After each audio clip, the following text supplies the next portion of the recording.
ಬಾಗಲಕೋಟೆ ಉಪಚುನಾವಣೆ ಇದು ಕೇವಲ ಒಂದು ಕ್ಷೇತ್ರದ ಫಲಿತಾಂಶ ಅಲ್ಲ. ಇದು ಇಬ್ಬರು ದಿಗ್ಗಜ ನಾಯಕರ ಮತ್ತು ರಾಜಕೀಯ ಪ್ರತಿಷ್ಠೆಯ ಸಮರ. ಮೇ 4ರಂದು ಹೊರಬರುವ ಫಲಿತಾಂಶ ಕರ್ನಾಟಕ ರಾಜಕೀಯದ ದಿಕ್ಕನ್ನೇ ತಿರುಗಿಸಬಹುದಾದ ಸಾಮರ್ಥ್ಯ ಹೊಂದಿದೆ. ಸಿದ್ದರಾಮಯ್ಯರಿಗೆ ಲೀಡರ್ಶಿಪ್ ಟೆಸ್ಟ್.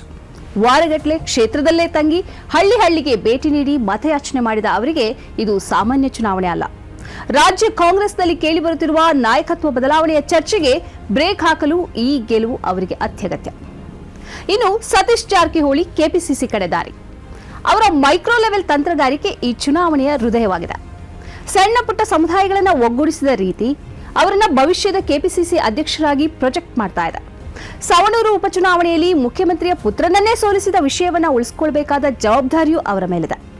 ಸಮುದಾಯ ರಾಜಕೀಯದ ಗೇಮ್ ಚೇಂಜ್. ಲಿಂಗಾಯತ ಮತಗಳ ವಿಭಜನೆ ಮತ್ತು ರೆಡ್ಡಿ ಸಮುದಾಯದ ಕಾಂಗ್ರೆಸ್ ಕಡೆ ಒಲವು ಇವು ಬಿಜೆಪಿ ಪಾಳಯಕ್ಕೆ ದೊಡ್ಡ ಹೊಡೆತ. ಸ್ವತಃ ಅವರ ಪ್ರಚಾರ ಮತಗಳ ಸಾಲಿಡ್ ಟ್ರಾನ್ಸ್ಫರ್ಗೆ ಕಾರಣವಾಗಿದೆ.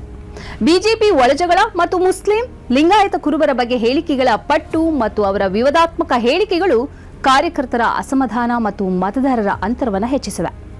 ಇದೇ ವೇಳೆ ಅವರ ಭಾಷಣಗಳು ಉತ್ಸಾಹ ತಂದರೂ ಒಳಗಿನ ಭಿನ್ನಾಭಿಪ್ರಾಯಗಳನ್ನು ಮುಚ್ಚಲಿಲ್ಲ. ಮುಸ್ಲಿಮರನ್ನ ಗಡ್ಡದಾರಿಗಳು, ಕುರುಬರನ್ನ ಟೂರಿಸ್ಟ್ಗಳೆಂದು ಸಿಸಿ ಪಾಟೀಲ್ ಮಾಡಿದ ಅವಮಾನ ಈಗಲೂ ಬಾಗಲಕೋಟೆಯಲ್ಲಿ ರಿಂಗಣಿಸ್ತಾ ಇದೆ. ಅಂತಿಮ ಲೆಕ್ಕಾಚಾರ ಪ್ರಾರಂಭದಲ್ಲಿ 50-50 ಇದ್ದ ಪೈಪೋಟಿ ಈಗ ಕಾಂಗ್ರೆಸ್ ಪರವಾಗಿ ವಾಲಿದಂತೆ ಅಂದಾಜಿಸಲಾಗ್ತಿದೆ. ಒಂದು ವೇಳೆ ಬಿಜೆಪಿ ಸೋತ್ರೆ ಚರಂತಿಮಠ ಮನೆತನದ ರಾಜಕೀಯ ಭವಿಷ್ಯವೇ ಸ್ತಬ್ಧವಾಗಿಸುವ ಲೆಕ್ಕಾಚಾರ ನಡೀತಾ ಇದೆ. ಕಾಂಗ್ರೆಸ್ ಗೆದ್ದರೆ ಇದು ಉಮೇಶ್ ಅವರ ಗೆಲುವಿಗಿಂತ ಸಿದ್ದರಾಮಯ್ಯ ಮತ್ತು ಸತೀಶ್ ಜಾರಕಿಹೊಳಿ ಅವರ ತಂತ್ರಗಾರಿಕೆಯ ಗೆಲುವು ಎಂದೇ ಪ್ರಭಾವಿತವಾಗುವ ಪದ್ಧತಿಯೇ ಹೆಚ್ಚು. ಇನ್ನು ಕ್ಲೈಮ್ಯಾಕ್ಸ್ ಮೇ 4ರಂದು ಮತಯಂತ್ರಗಳು ತೆರೆದಾಗ ಯಾರ ತಂತ್ರ ಗೆದ್ದಿತು, ಯಾರ ಅಹಂಕಾರಕ್ಕೆ ಜನ ತಿರುಗೇಟು ಕೊಟ್ಟರು, ಅದಕ್ಕೆ ಉತ್ತರ ಸಿಗಲಿದೆ. ಅವರಿಗೆ ಬಾಗಲಕೋಟೆ ರಾಜಕೀಯ ಖಾರ ಇನ್ನೂ ಉಕ್ಕುತ್ತಲೇ ಇರ್ತದೆ. ಈ ಕಾರ್ಯಕ್ರಮದ ಪ್ರಾಯೋಜಕರು Gadiyar group of companies, specialized in piling and shoring, engineering consultancy, firefighting, steel structures, real estate. Office, SIT Tower, Silicon Oasis, Dubai, UAE.